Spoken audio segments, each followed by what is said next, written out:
Donc ndenge nazo biso makambo ezokende boye Félix Tshisekedi a battre déjà Kabila aza par terre. Mais ceux qui Félix azalaki mal éduqué mais le comprendre. Le col a bien éduqué moi yo comprendre. Azo même makambo matungulu zala wana boyo ne muto memaki tribalisme na matin fa une. Boyete. Asemi pe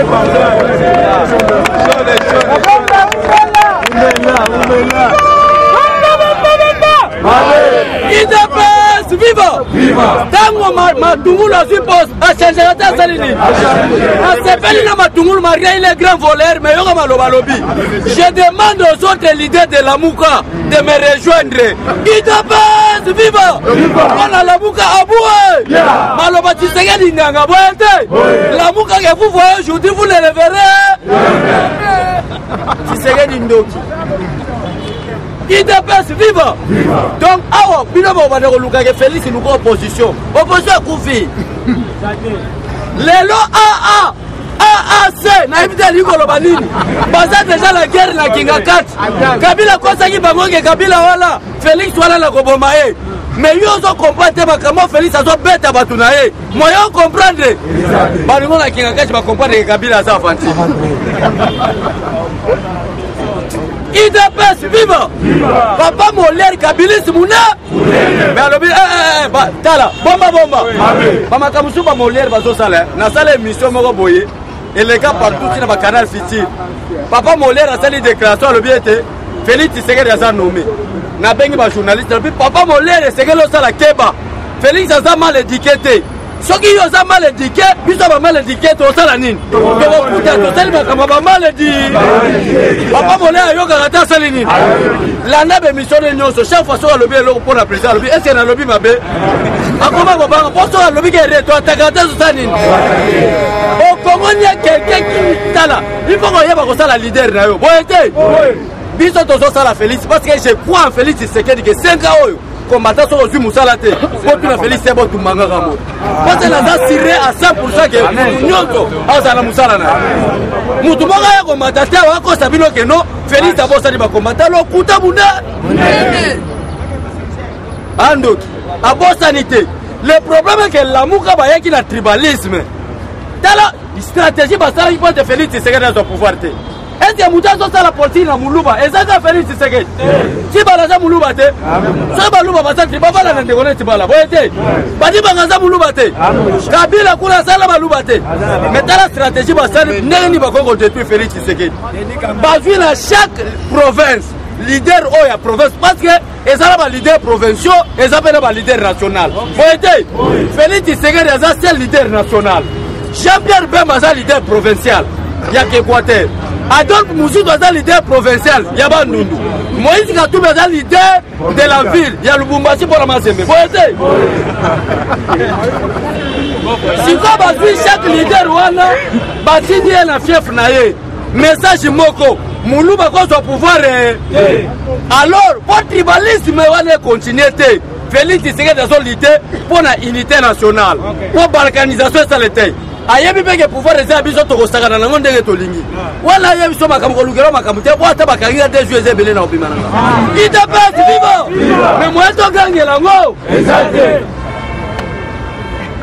ndela yango na Félix alobi ndenge ni to koki ko éviter tribalisme sala nini esila matungulu yaka mu tribal munene na bandu oyo kende na bad achanja ta salini alobi Félix leader munene batabandu bayoka ta salini tribalisme aboué Moïse Salanini to négocier ata vice primature boko so boyete awa bazo comme balié ya cash boyete nazo yebisa bino peuple congolais pour la surface Ilunga aboué le premier ministre sera bel et bien nommé Nakati ya cash IDPS viva!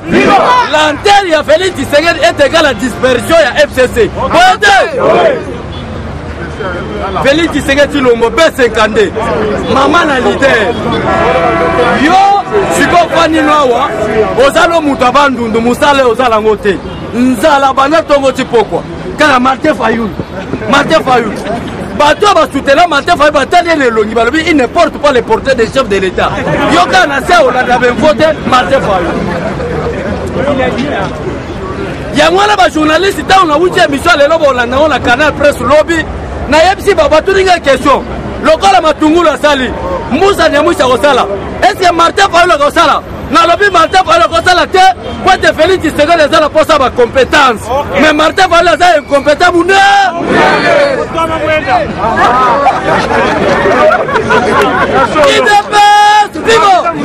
il faut koyeba kodiscréditer mutu tina su eloko Tshisekedi alobaki ke les Égyptiens que vous voyez aujourd'hui vous ne les verrez plus pour la Congo opposition aboué biso moko opposition biso moko macho osakana Félix Tshisekedi na balabale aboué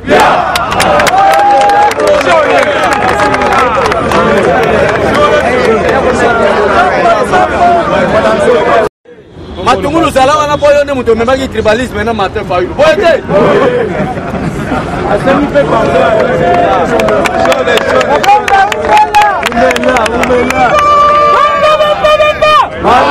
IDPS viva!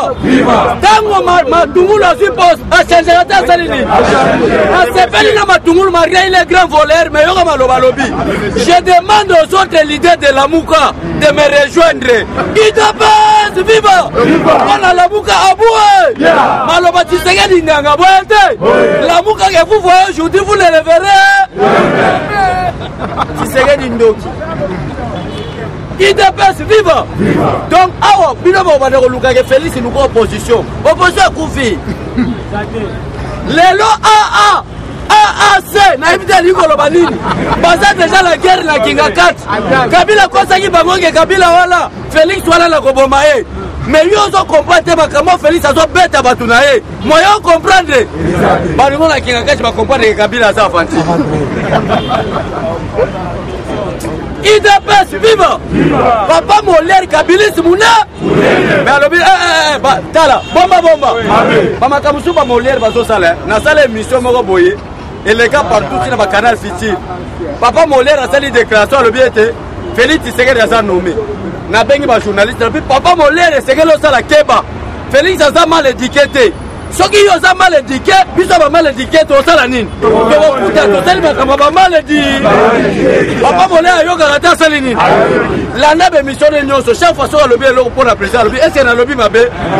À comment on va voir sur le lobby qui est rétro, t'as gardé sur sa ligne. Au Congo, il y a quelqu'un qui est là. Il faut qu'on y ait pas la leader. Bon, été. Bisous, tous ça la Félix, parce que je crois en Félix, c'est qu'il y a 5 ans.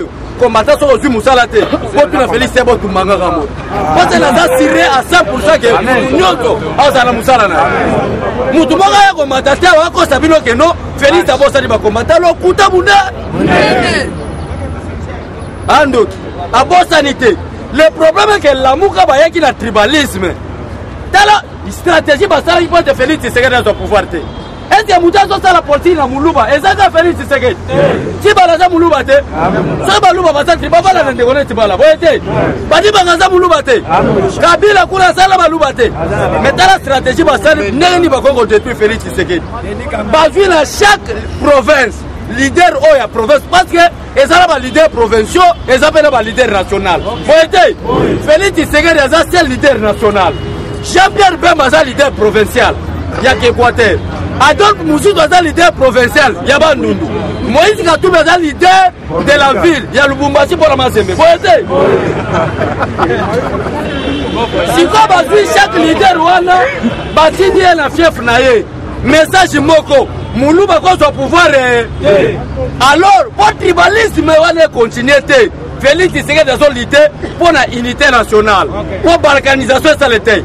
Ayebi peke pouvoir de ça biso to kosaka na ngo ndenge to lingi wala yebi so makamko lugero makamute bwata bakangira des jeux ebele na obimana IDPS viva mais moi to gangela ngo exacte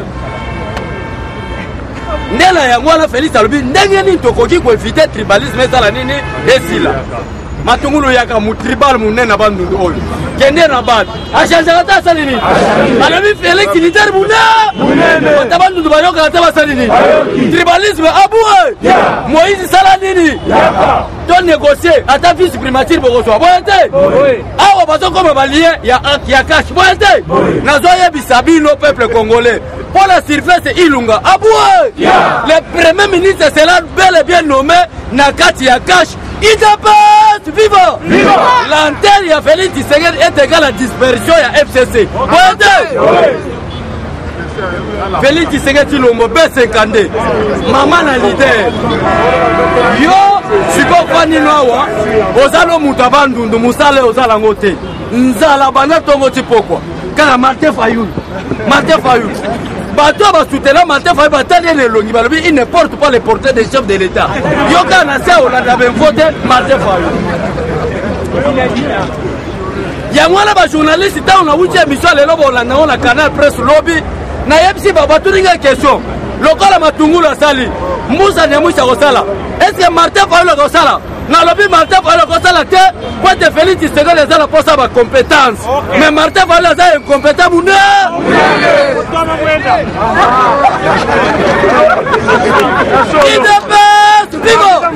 il faut koyeba kodiscréditer mutu tina su eloko Tshisekedi alobaki ke les Égyptiens que vous voyez aujourd'hui vous ne les verrez plus pour la Congo opposition aboué biso moko opposition biso moko majo osakana Félix Tshisekedi na balabale aboué